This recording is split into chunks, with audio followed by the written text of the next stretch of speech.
Today I'm continuing in a series of videos about what to do and how to move forward if you are considering either infidelity or non-monogamy with or without the consent of your partner.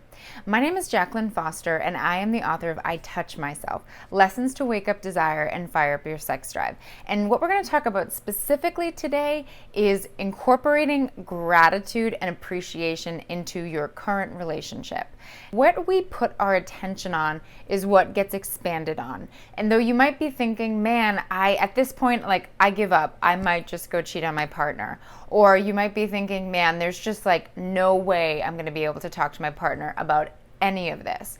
What I have found is that when I am hardened and when I feel like we've had negativity for a long time, it makes me put up walls and I start to reject conversation. I start to push things away that in other circumstances I might be more open to.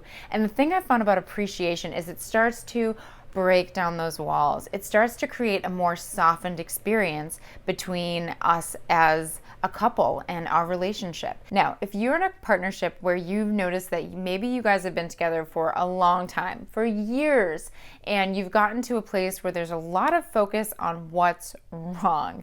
You might notice that you're nagging each other, you're maybe being in a space together, but you're barely interacting, or there's a lot of almost more like roommate status than actually romantic partners who are in love. If you're in this place and the idea of gratitude feels really awkward and like it's not going to help, what I want you to do is really start to tune into what is your focus in your relationship. Do you just focus on the negativity? Do you focus on what's wrong with each other, why things aren't working, and what you want outside of each other? Because if that's the case and you want to be with this person long term, if there's something in you that says, you know what, I'm going to stay with them no matter what, I love them, even though things might suck, I still want to stay with this person long term. If that's the case, then it's really important to turn that ship around and to start softening with each other, to start to create an environment where you actually can have deep conversations together and where you can get into things where they can be a little bit sticky, a little bit mucky, but they can also create more connection. And gratitude to me is like this amazing bridge to start to soften and open up communication. And when we focus on the gratitudes, we're focusing and we're offering two things to our partner. One, we're letting them know that they are appreciated, that for the fact that they're in our life, it has significance for us.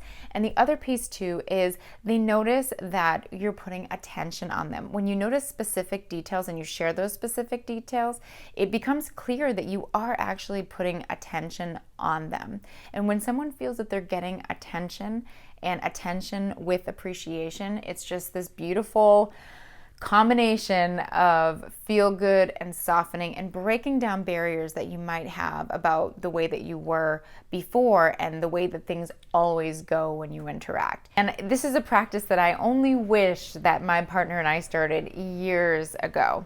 The way my partner and I do it is just at night, before going to bed, not every night, but most nights, we try to take a few minutes to just do gratitudes. And gratitudes can be as simply as, babe, I love the way your hair looked today, or, oh, it was so kind of you to go grab me a couple napkins before we sat down for dinner. I recommend starting really small, and I recommend being really specific. Sometimes if we've been struggling with our partner and we say things like, oh babe, you're great, or it doesn't hit us as much as actually being really specific about the thing that we appreciate. So if you enjoyed this video, one, leave a comment below. I'd love to know what it's like and how it goes for you incorporating a gratitude practice, and if that softens your relationship to one another. Make sure to come on over to JaclynLaceyFoster.com where you can sign up so that I can send you updates that I don't always post and share in these YouTube videos. Until next time, keep that desire alive.